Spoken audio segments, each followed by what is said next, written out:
अस्सलाम वालेकुम दोस्तों। आज हम आपके सामने एक नए टॉपिक पे बात करेंगे और वो टॉपिक है बादशाह और एक बकरी वाले की कहानी। तो कहानी कुछ इस तरह है कि एक बादशाह ने अपनी सल्तनत में ऐलान कराया कि मेरी कब्र में जो एक रात के लिए सोएगा, मेरी सारी जायदाद और मेरी पूरी सल्तनत, मेरी बादशाही, यहाँ तक कि मैं अपनी बेटी की शादी भी उससे करूँगा। कई दिन गुजर गए पर कोई सामने नहीं आया। कुछ दिन के बाद एक बकरी वाला बादशाह के पास आया और उसने कहा, बादशाह सलामत, मैं तैयार हूँ। उसके पास सिर्फ एक ही बकरी थी।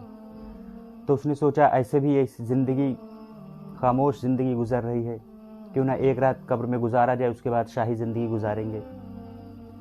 तो बादशाह के हुक्म पे कब्र खोदी गई और वो कब्र के अंदर गया।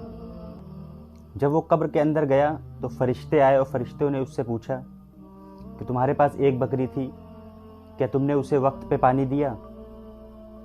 तो उसने कहा, हाँ पानी तो दिया, लेकिन वक्त पे दिया या नहीं दिया ये तो मुझे नहीं मालूम। तो फरिश्तों ने उसकी पिटाई करना शुरू कर दी और यहाँ तक कि उसको मारते रहे और वो बेहोश हो गया। जब दोबारा उसे होश आया तो फरिश्तों ने पूछा, तुमने अपनी बकरी को चारा दिया, खाना दिया? तो उसने कहा, हाँ हमने हमेशा अपनी बकरी को खाना दिया। तो फरिश्तों ने पूछा, वक्त पे दिया? उसने कहा, ये तो मुझे नहीं मालूम। तो फरिश्तों ने फिर उसे मारना शुरू कर दिया और उसकी पिटाई होती रही यहाँ तक कि वो बेहोश हो गया। जब उसे होश आया तो फरिश्तों ने फिर उससे सवालात किए और यहाँ तक कि वो सुबह तक मार खाता रहा।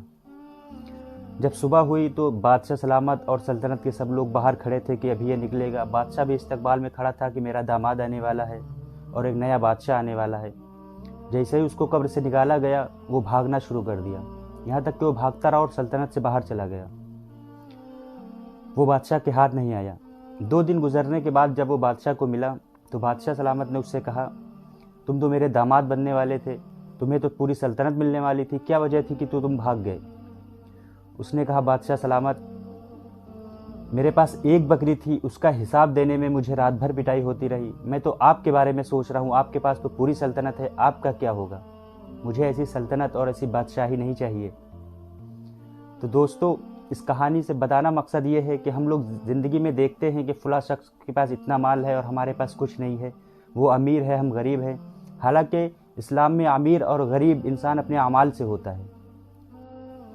एक इंसान बहुत ज़्यादा पैसे कमा रहा है लेकिन वो नमाज रोज़े से दूर है, और एक गरीब इंसान है जिसके पास कुछ भी नहीं है लेकिन वो अच्छे अमाल कर रहा है और अल्लाह के हुक्मों पे चल रहा है, तो अल्लाह के नज़दीक ये शख्स बहुत मोतबर है। तो ज़िंदगी में कभी भी परेशानी आई, कोई कुछ हो आपके साथ, कोई दुख हो जाए, तो हमेशा ये कहानी याद रखिएगा। इंशाअल्लाह आप कभी उदास नहीं होंगे और हमेशा खुश रहेंगे।